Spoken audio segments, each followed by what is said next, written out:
কি করছো তুমি এখানে? এই তো মা একটু গান শুনছিলাম। আমি এদিকে কাজ করতে করতে হয়রান হয়ে যাচ্ছি।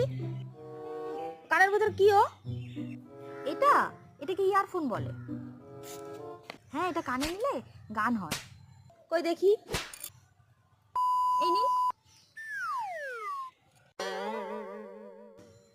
এই তো, খুব সুন্দর কানে গুঁজে নিয়েছেন।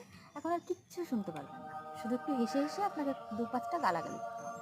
উটনি বুড়ি একটা আমার জীবনটাকে পুরো ধ্বংস করে রেখেছে। যেদিন থেকে বিয়ে করে এসেছি সেদিন থেকে আমাকে জ্বালাচ্ছে। কেন জ্বালাচ্ছেন? আপনার শাশুড়ি আপনাকে এভাবে জ্বালাতো?